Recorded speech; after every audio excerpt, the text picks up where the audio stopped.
where are there genetic markers? Are there genetic markers? Do people with an eating disorder history share something similar in their genome?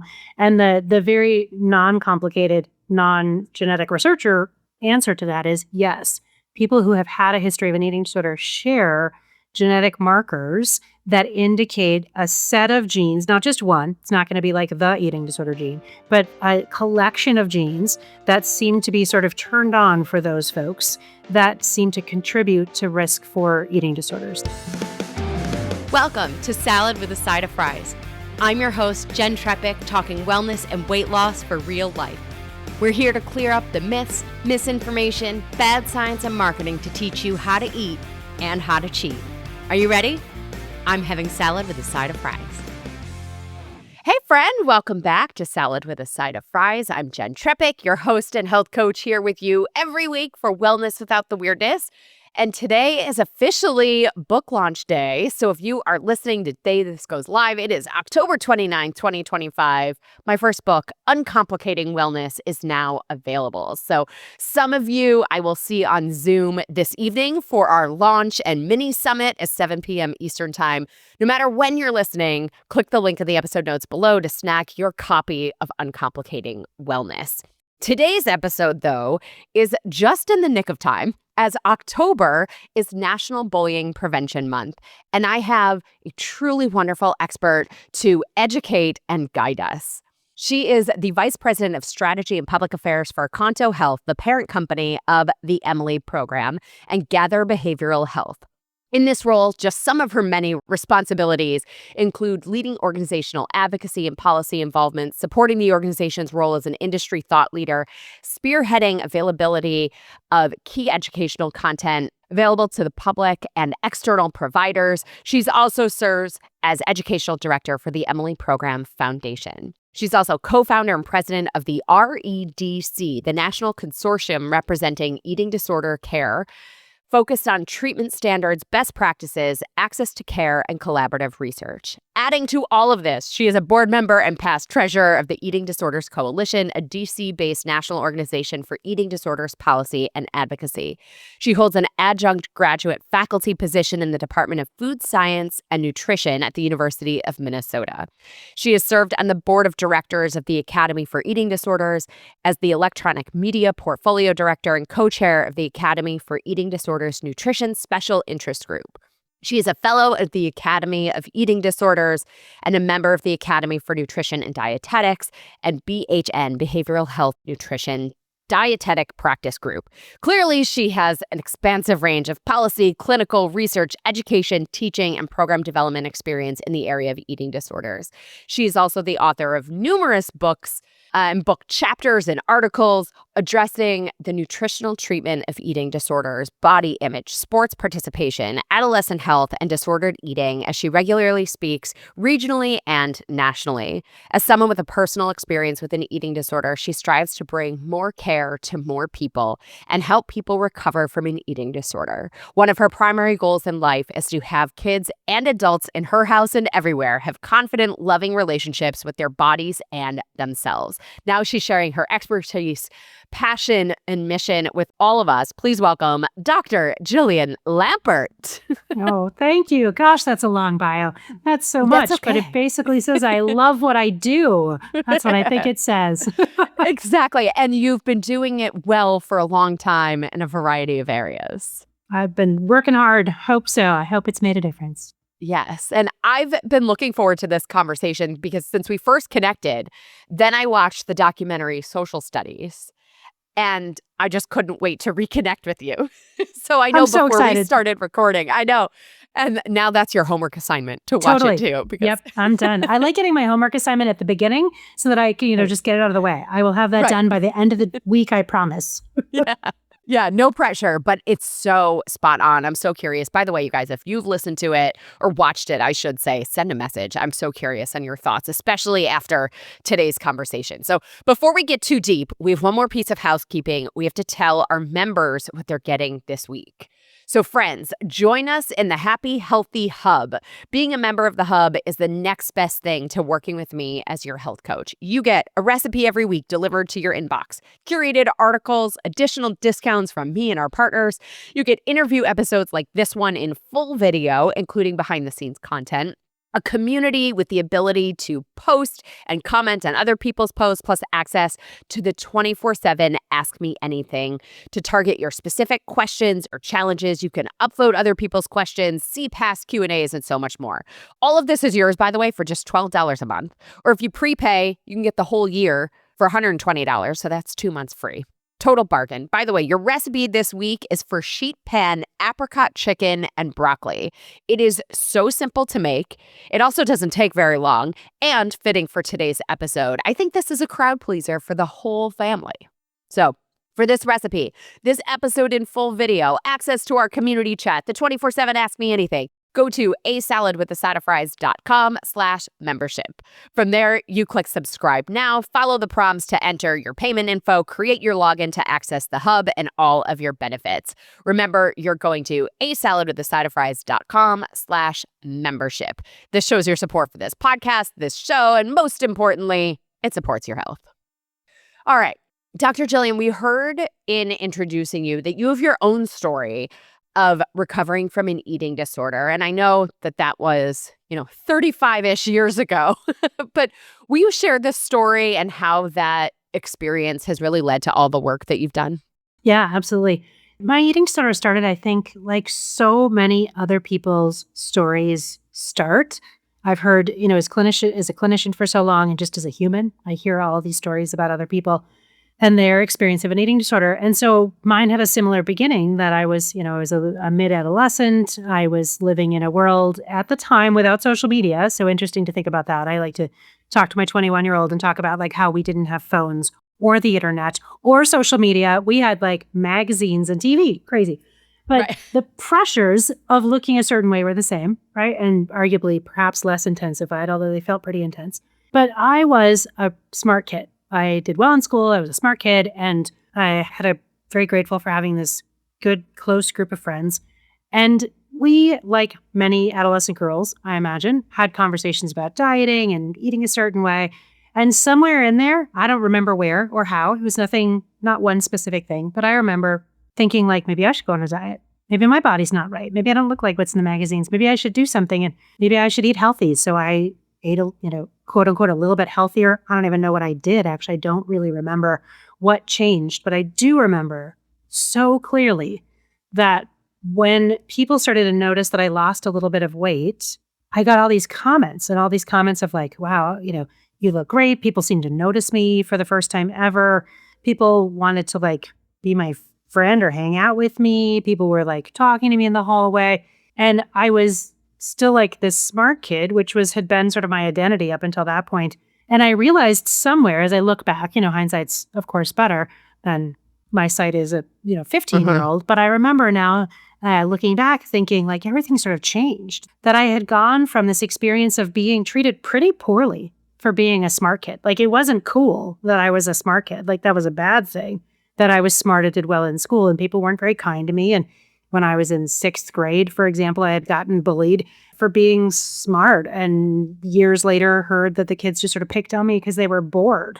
Like, what on earth is that all about? Like, so when I got this attention for changing the way I ate, had my body change a little bit, I thought, well, this is kind of okay. I think I should keep doing this because it seems to be the thing everybody wants me to do. So I did, just like a lot of people with eating disorders.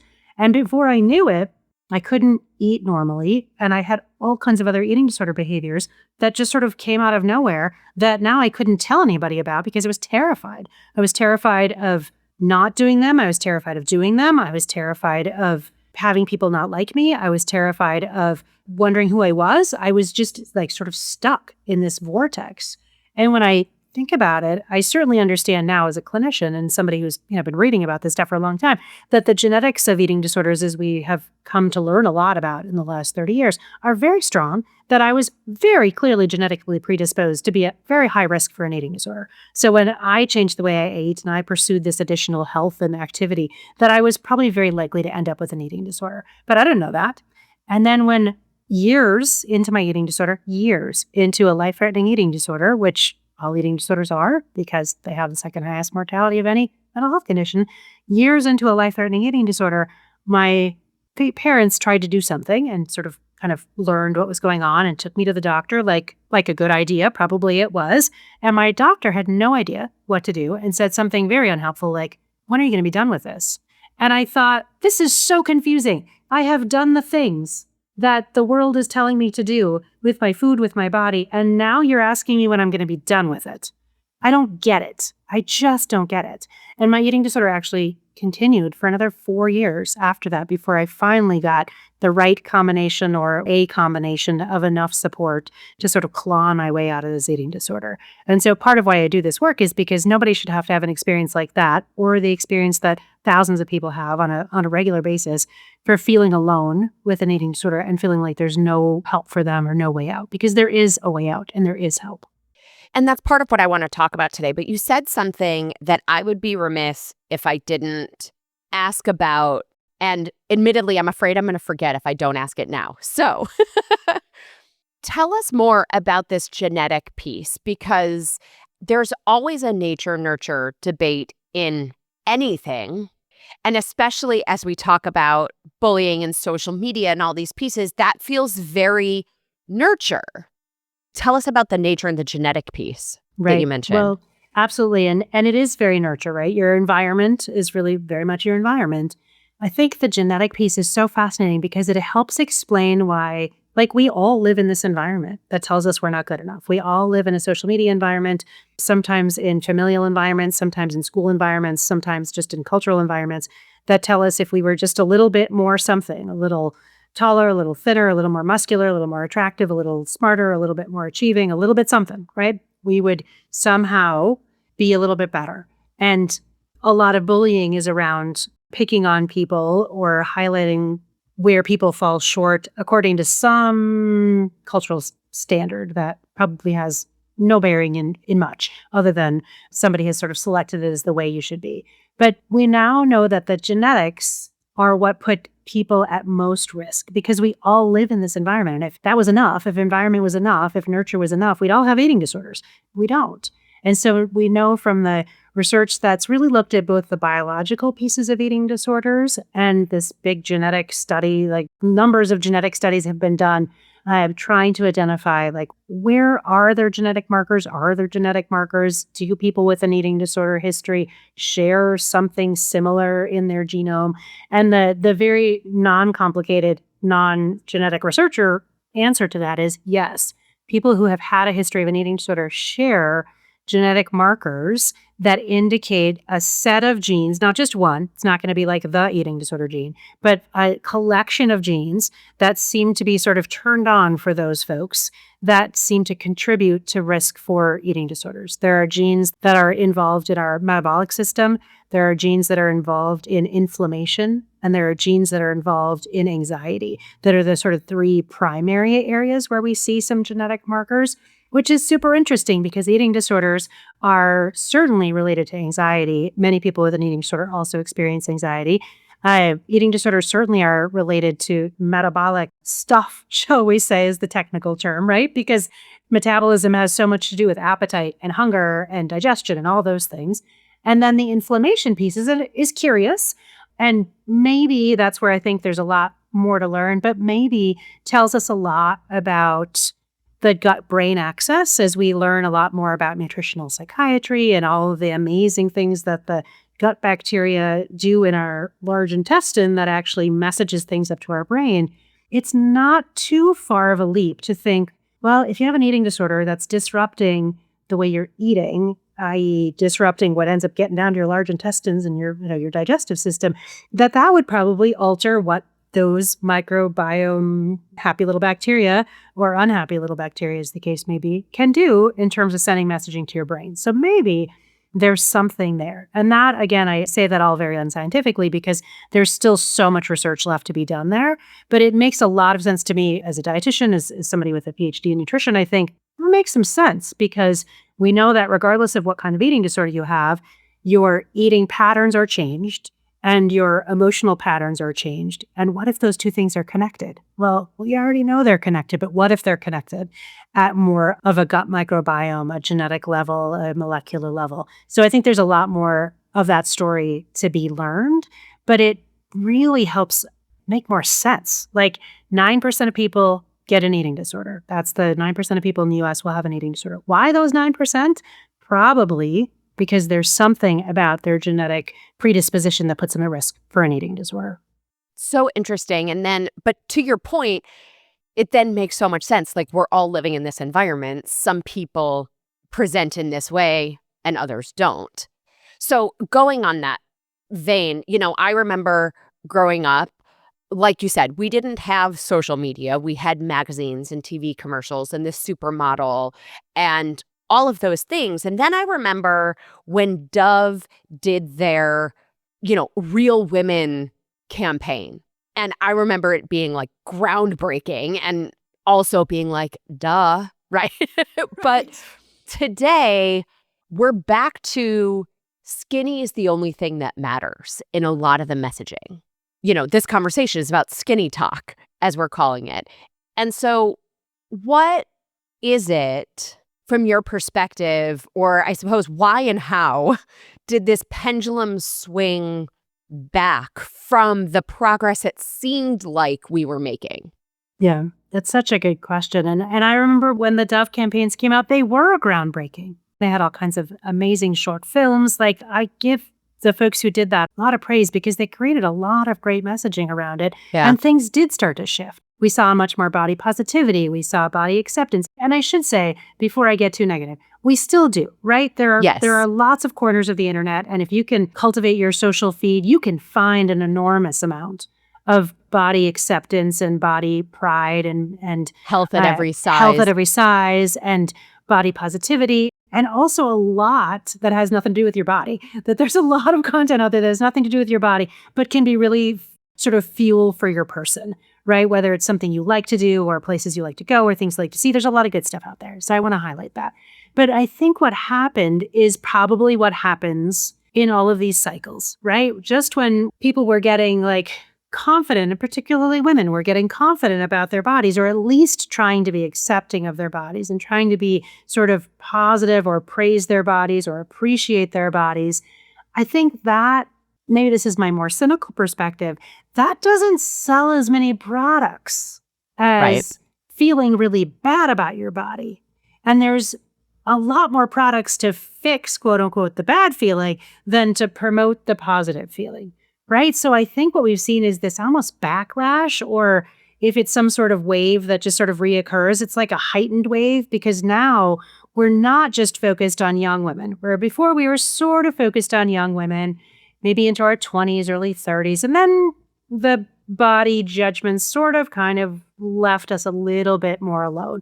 Oh, no, not anymore. Now that we can see, so many different things about our bodies and so many different everythings on social media, now we see a huge influx into midlife promotions for body change, into products that can help you with menopause, with perimenopause, with life, with everything, that there's no real safe time. There's no time where it's okay for you, particularly as a woman, to sit back and say, you know what, my body is darn good the way it is, and it has gotten me really far, and I'm going to try to appreciate it, because apparently that doesn't sell as many products as if we feel bad about that same body. And so I think underneath it all, it's probably driven by these cycles of advertising and products and messaging change, that if we can just continue to keep people on the hamster wheel of finding ideal health and appearance, that we can keep them engaged with stuff that they can buy to get there, versus stepping off that wheel to be their best selves without getting so sucked into all of the messaging and all the products that go with it. Yeah, I think that plays into why I wrote Uncomplicating Wellness, because I think for the adult side, it's every biohack, and the wellness language is just diet culture for today. Right. And I think in my own history, and that with my clients, and in almost 20 years of health coaching and lifestyle coaching, I think the weight loss meds, I'm curious if you agree, really play into this, because there are times where we would feel, or be made to feel, the impression was It is a moral failing when you have this craving. It's a moral failing to exhibit some of these behaviors of binge eating or things like that. And then we got to this place of understanding that, like, this is complicated. It's not necessarily about individual choice. There's a lot of, biology at play until now. There is a med. And so now it is your choice. If you're not taking it, then it's back to that you're choosing this. Right. I think you're right. The weight loss meds have a lot to do with this. Absolutely, painfully agree with what you're saying, that I think one of my biggest concerns about this whole craze with the weight loss meds is around this simple concept that now if we have something that could make all of us thinner, should we? And I think that's an issue that we're going to wrestle with for the next handful of years. I don't think we're there yet. I don't think we've quite solved that, but I'm afraid the direction we're going.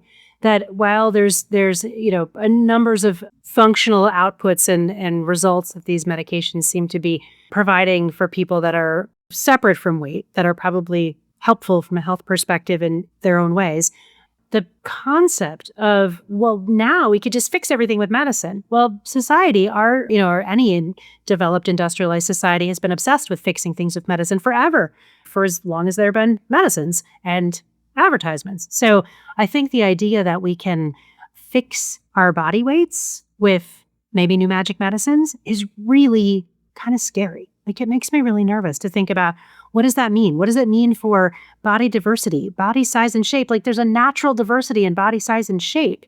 And are we saying that should go away? Are we saying that people should all be a much more narrow range of sizes? That makes me really nervous, because genetically, the range of sizes that we're genetically sort of predisposed to be is probably wider than the range of sizes that these medications might promise we could be.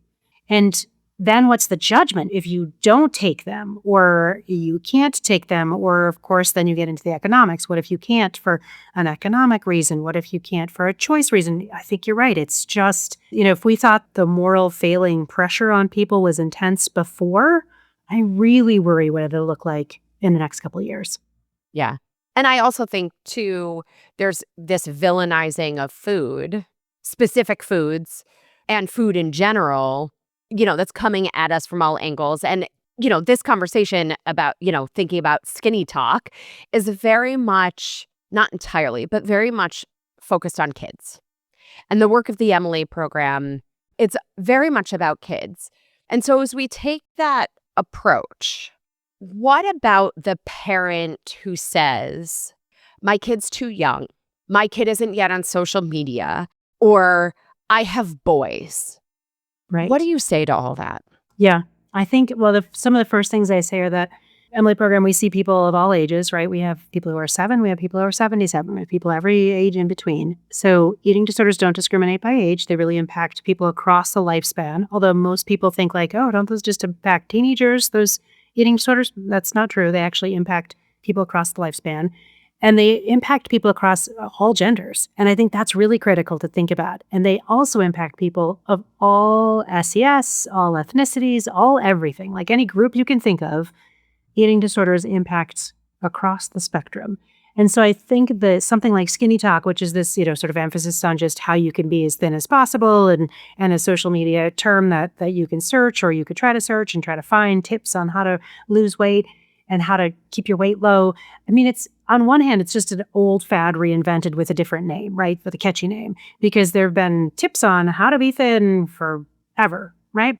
And now it's become almost like a challenge to say, like, here's what it should be. I can't believe that you'd want to have that go away. Like, the social media platforms are doing a fair amount of work, as I understand it, to try to, it's probably like whack-a-mole, to try to take off content that is in this sort of skinny talk vein or in the dangerous eating disorder behavior promoting vein, only to have something else pop up. And I just think, why is it so hard to do that? Why is there so much? And that gets back to this obsession we have with just, if you could just be thin enough, things would be great. People won't bully you. People will like you. You'll achieve whatever it is. So I think it's just a an exacerbation of an old fad, but with a lot more power behind it because it has the power of algorithm. It has the power of social media. And that's the other piece, I think, particularly for parents with kids, even if they're not on social media yet. Your kid doesn't have to be on social media to know what's on social media. As long as they know another kid, they're going to know what's on social media. And so that's really key, I think, for parents to keep in mind, that you still need to teach your kid media literacy skills, even if they're not consuming a lot of media, because they're in the world. And if they're going to school or they're around other kids, they're going to hear a lot about the media that those kids are consuming or that kids in general are consuming. There's just sort of this cloud of information that hovers over kids. And so I think giving kids those media literacy skills to say simple things like, why would that person say that? Why would that person want me to buy this product? Or what's this person's goal? Like some really simple but key questions that make kids and adults critical readers, critical thinkers, right? So like, what's the point of this? So I think we can at least use the same approaches and sort of foundational skills that we're teaching our kids.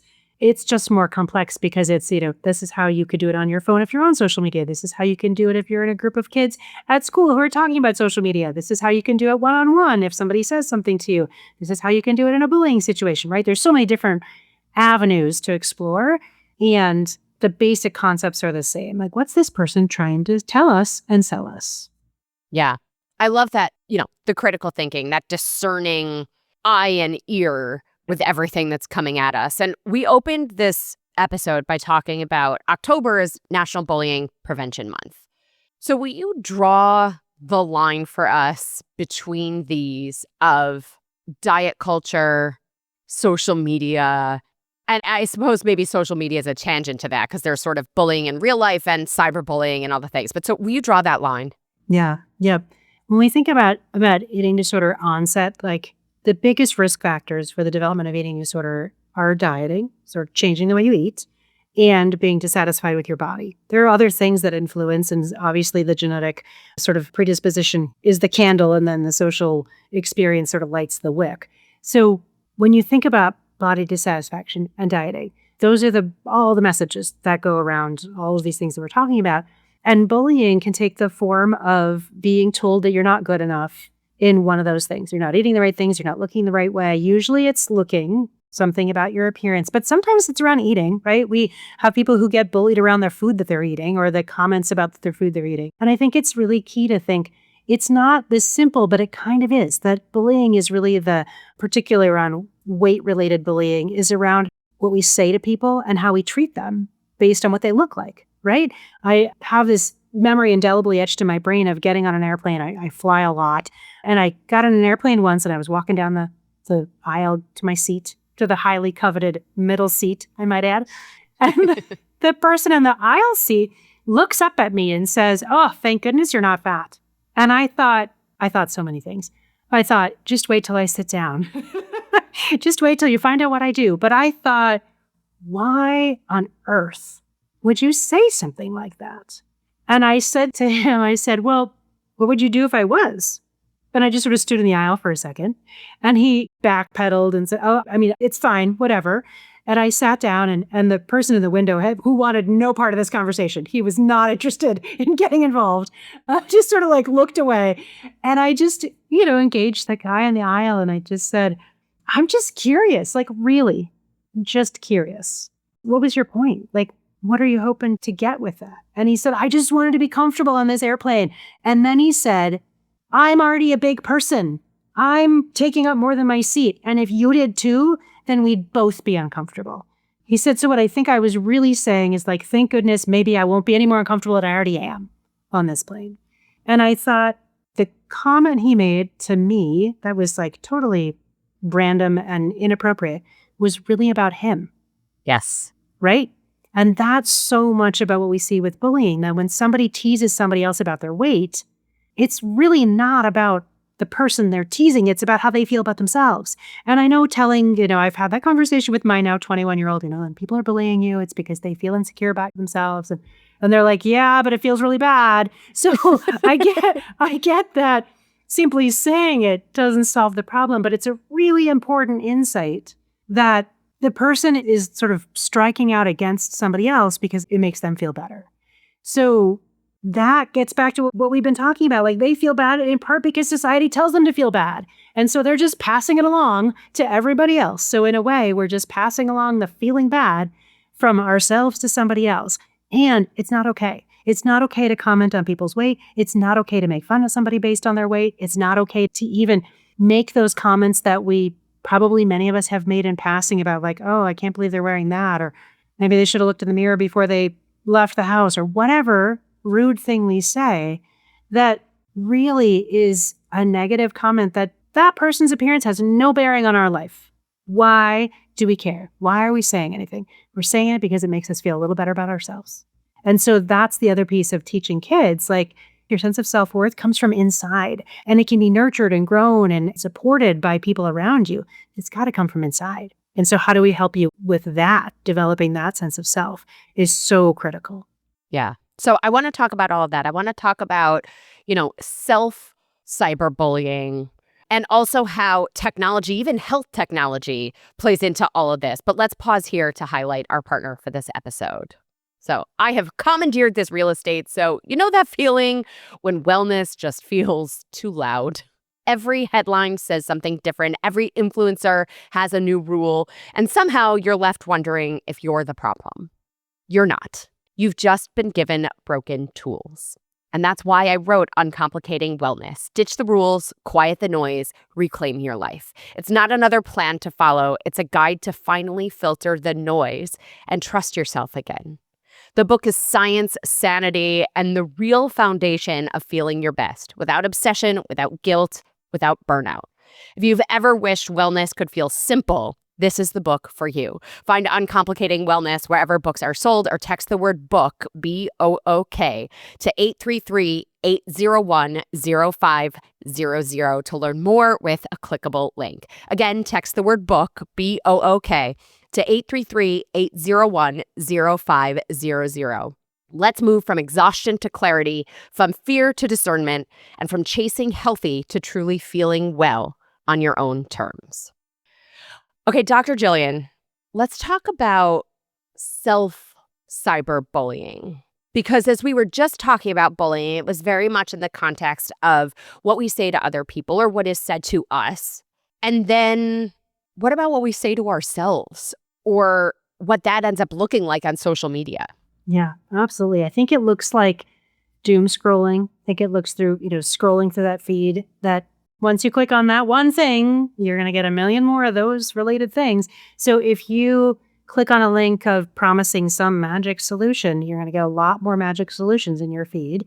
And the more you see them, your brain is going to be, despite your best efforts, your brain is going to start to think maybe you need them because that's all it's seeing, right? Our brains are like, okay, I'm seeing this, then maybe I should do this too. And so our self-cyberbullying can be very not intentional in a lot of ways. It's like we just sort of accidentally or with a few clicks, we create this entire ecosystem that we just live in that tells us we're not good enough. So what do we believe? That we're not good enough. Shocking, right? And so we start to click on things. We start to be like, maybe I do need that supplement. Maybe I do need that different outfit. Maybe I do need to do that weight loss exercise. Maybe I do need to tone that part of my body. And then it extends into real life experiences, if we could put the phone down, into being unable to get dressed in the morning. I use that all the time because I think most people can relate to that experience where you're like trying to get dressed and you can't find something you want and you're just sort of uncomfortable in everything and you try on a couple things and nothing quite feels right and you just sort of feel not good the whole time. And nothing has changed about your body from the day before. Nothing has changed about your closet from the day before. And you did manage to get dressed this day before. So what is it? It's really that experience with our emotions, with our experience in life starts to come out or sort of creep out into things like how we feel about our body when we get dressed. So I tell everybody, like, if you can't get dressed and you're standing there trying to figure out what to wear and why your wardrobe is the way it is and why your body is wrong, that's the moment to say, oh, wow, there's that thing. I'm just going to put some clothes on and I'm going to leave the room. And it's the same thing we have to do with our phones. We have to recognize, like, oh, I'm doing that thing. I'm starting to engage in bullying against myself because I'm starting to disbelieve or disconnect from myself and believe or connect with these external messages. So it looks a lot like blaming our bodies. It looks a lot like blaming ourselves for something that must have resulted in a negative outcome for our bodies. And it looks like staying engaged continuously with social information that's not very helpful. And at the end of that sort of doom scroll, it could look like spending money on things that are very unhelpful. And if they were helpful, we wouldn't need to spend money on the next one, right? Because they would have worked.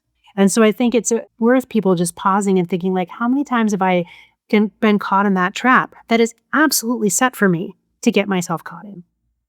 Yeah, it takes a minute to let that sink in and to recognize, what we're saying to ourselves, what we're doing to ourselves with that algorithm that's been trained to continuously feed us deeper and deeper into the same rabbit hole.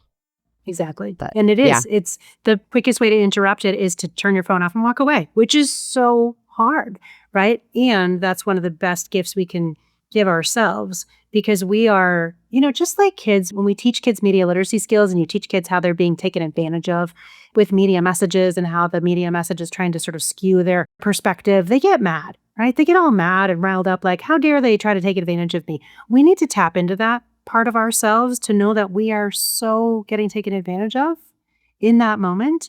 And it's okay to be a little bit mad about that. And the result of that is totally okay to put down your phone and walk away. And then maybe when you're farther away from it, maybe next time you pick up your phone, reset your feed. It's different on every platform. Like in Instagram, there's a button that just says, reset your feed. And you get to basically like clear out all the stuff you've looked at, which people are like, oh no, I like my influencers. You know what? If you really like them, you'll find them again. They'll find you. Don't worry about it. Or if you want, you can jot it down. But for every platform, you can just quick search, how do I reset my feed? And there's a slightly different way to do it, whether you're on TikTok or Facebook or Instagram or wherever you are. But there's a really easy way to do it that they have to build into the platform. Like they have built into our My Lovely Instagram feed. There's a way to do that in Instagram that takes, a couple clicks and you're done. And then if you want to look at something like baby animals and nature pictures, you can just create your whole feed all over again. And it's one of the things that I encourage people to do regularly, like do it every couple months, do it every month, because it takes 5 seconds to do it. And it also takes 5 seconds for your feed to get sucked up by all kinds of negative information and unhelpful stuff. So use the algorithms to your advantage, not to your disadvantage. Yeah, I love that. We can create a different experience on the internet. And one of the things that comes up a lot in the documentary Social Studies and with my friends' kids and, seeing all this, everybody is craving more real life interaction and putting the phones down.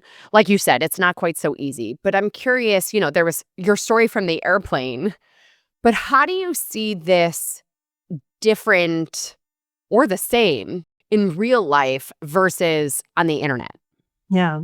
I think in real life, it's probably more impactful, certainly more immediately impactful, and sometimes more uncomfortable to change it. In real life, it's not as overwhelming for most people. Like there's not, I often imagine if you're walking down the street and you ended up with the number of ads served to you that you get on your Instagram feed, like you just have people walking up to you all the time with, a sign like, buy my stuff. That's amusing to think about. But in real life, it looks like being at work and being at the break room table at lunchtime and having somebody talk about the diet they're on. And then somebody else talk about the 10K they're running. And then somebody else talk about the medication they're on. And then somebody else talk about some influencer they're watching or some supplement they're taking. It happens so quickly in real life too. And in real life, you can change the sort of real life algorithm by saying like, hey, can we talk about something else? Like that's a feed reset is, hey, can we talk about something else? Or this probably isn't that helpful. I'd really much rather hear about the last trip you all took or the trip we'd all take if we, had $1,000 or what are you doing this weekend or just other things that are typical like small talk. For some reason, our small talk has gotten sucked up by like our diets and our exercise and all the things that we reinforce each other for talking about. So it's not like when you think about it that way, it's not like social media companies invented reinforcement algorithms, right? They just technologically, put them into our phones and made them super fast. But we as people have these algorithms of reinforcing each other. And so if we change it, then we change it. So by saying something like, hey, I'd much rather hear about ABC than what you're eating or what you're exercising is, that really makes people think. And it can be awkward because somebody be like, oh, well, who are you to decide what we should talk about? Or I wanted to talk about my 10K, whatever it is, that you can still express concern and interest in a person without having to have the topics be a runaway train like they can be so easily. If you're in a store shopping for clothing and you walk in and you feel like the mannequins don't look anything like you, the outfits don't look anything like you might wear, the vibe just doesn't feel that great, well, you can walk out and go shop somewhere else. So we can interrupt the algorithm ourselves in real life in some of the same ways. But I think it really comes down to speaking up and saying something. And if you hear somebody saying something negative about somebody else, like, oh, I can't believe that they wore that, or look at that person, then you get to say, like, then, that's not okay. That's weight stigma. That's not okay. It's not okay to say that. Please try that again, like whatever technique you want to use, or I'm really uncomfortable when you talk that way, whatever words that feel right for you, but we're the human algorithm interrupters and we get to be that. Yeah. I'm curious as you're sharing all this, and this keeps coming up in my mind, as I'm thinking about social media and how all this plays together. There's a connection in my mind. I don't know if I can articulate it, but do you see a connection between the loneliness epidemic coming out of the pandemic and bullying?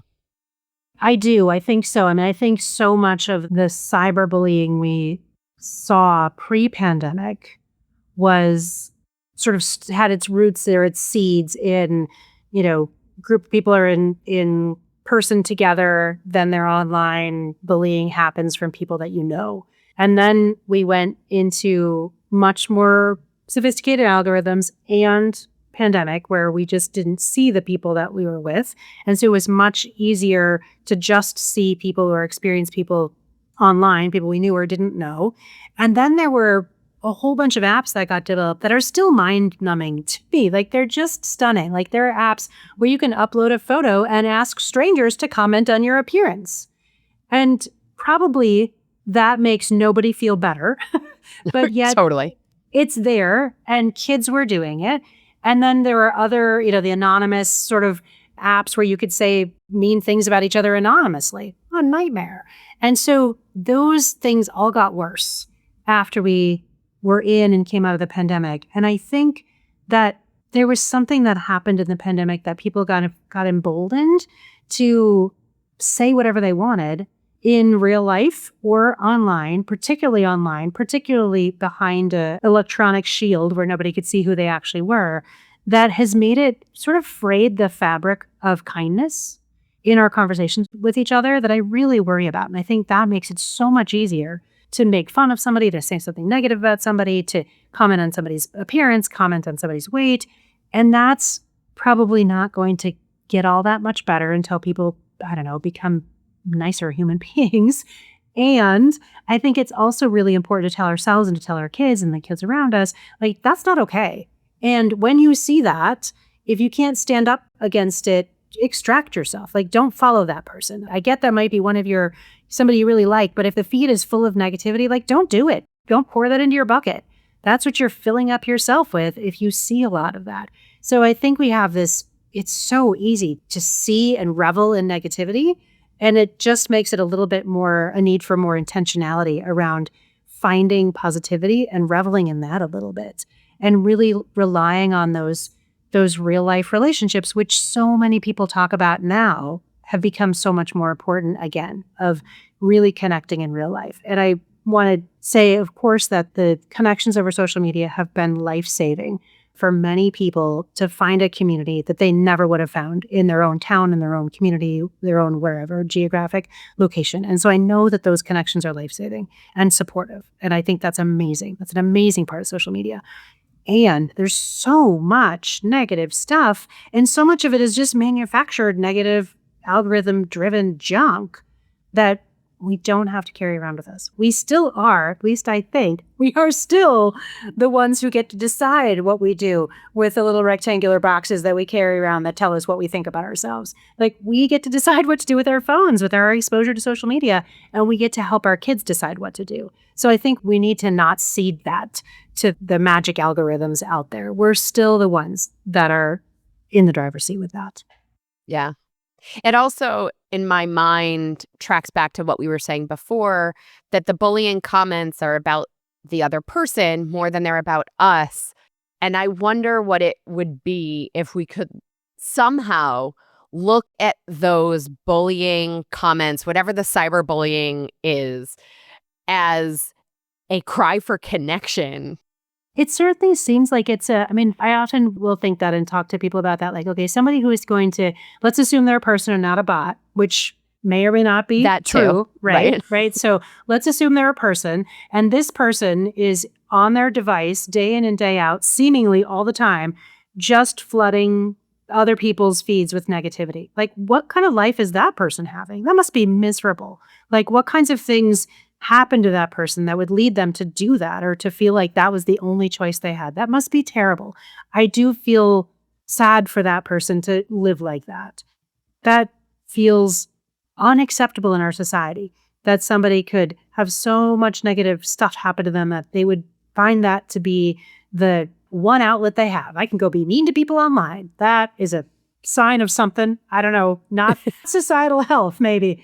And I think it's important to just note that, like, wow, that person spends a lot of time writing negative stuff. I don't know what that says, but that says I don't want to be involved with that person.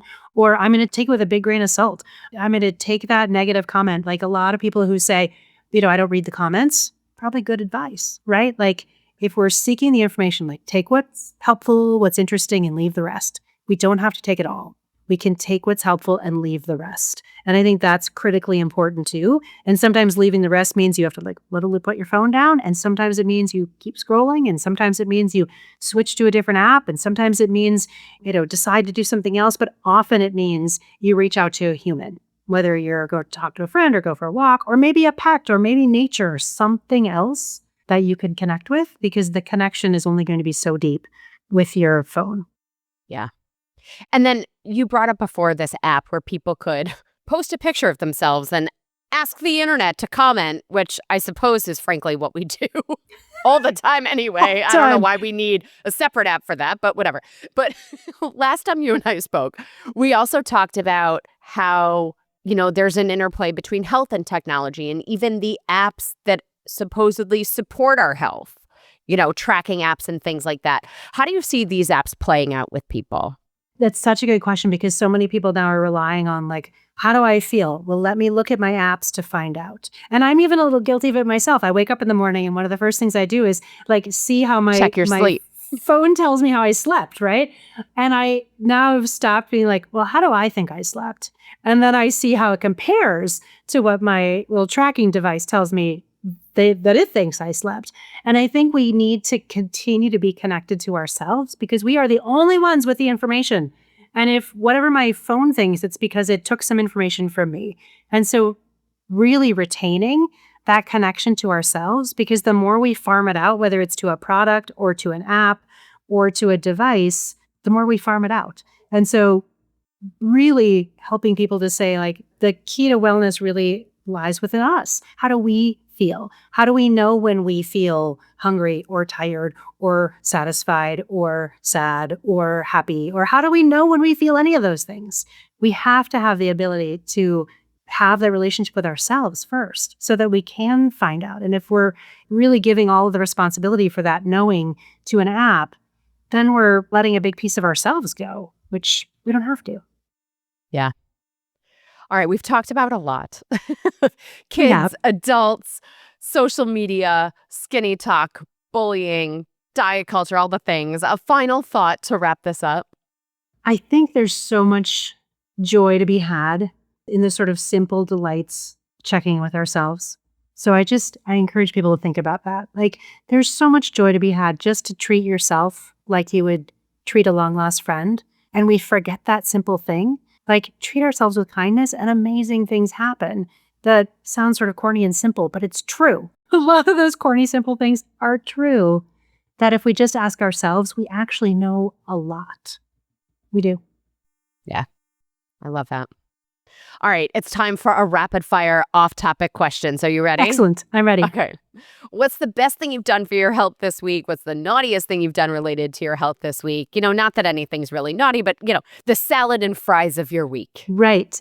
I went for a walk this morning on this beautiful little path that I found. I'm in a hotel, I'm out of town, and so I Googled to find some little path I could walk on, and I did, and I didn't get lost, which both of those were excellent.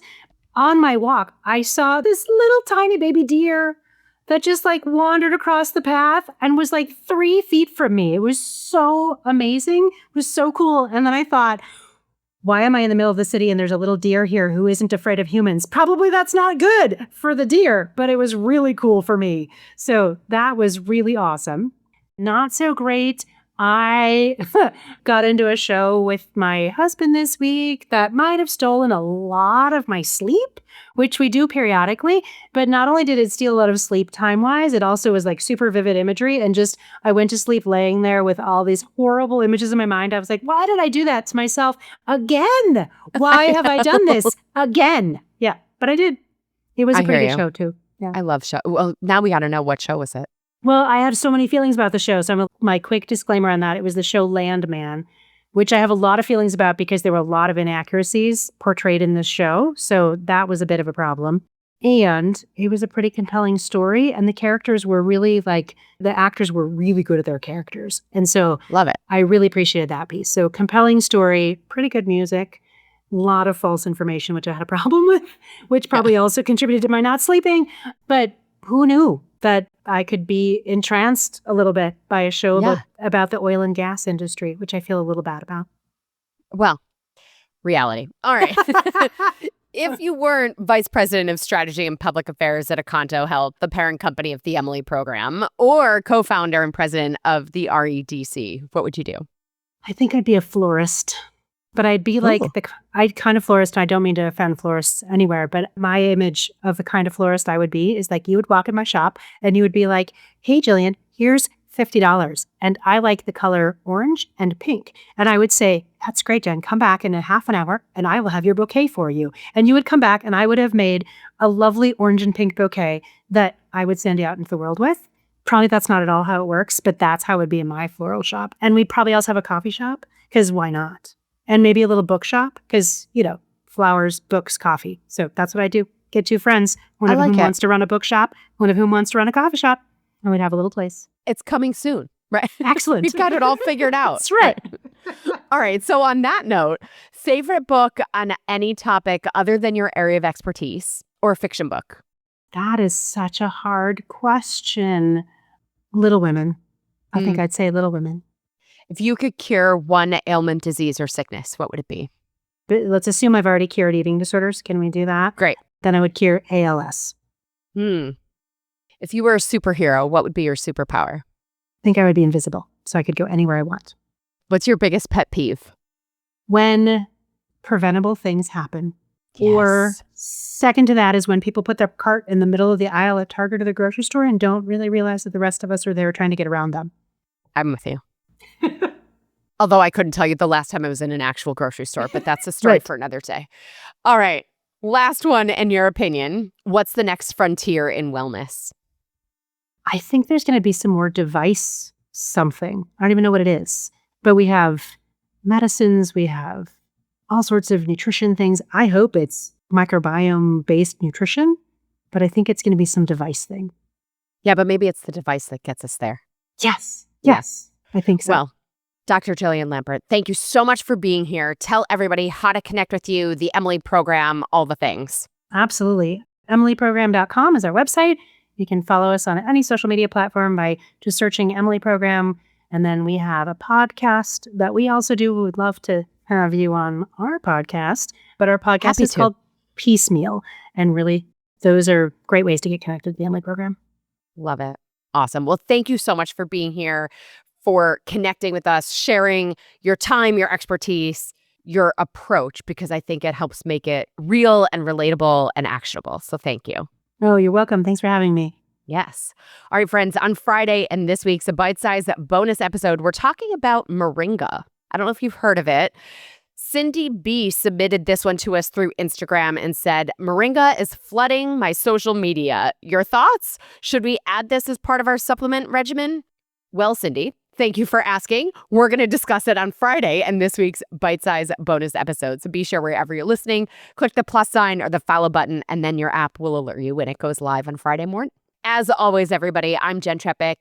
Connect with me on Instagram or all social media. Funny for today's conversation to tell you to connect with me on Instagram. My handle on all social media is at Jenn Trepeck, JENNTREPECK. Or forget social media. My website is asaladwithasideoffries.com. Pick your platform, send a message. I truly love hearing from you. This is the easiest way to learn more about working with me or snacking my new book, Uncomplicating Wellness.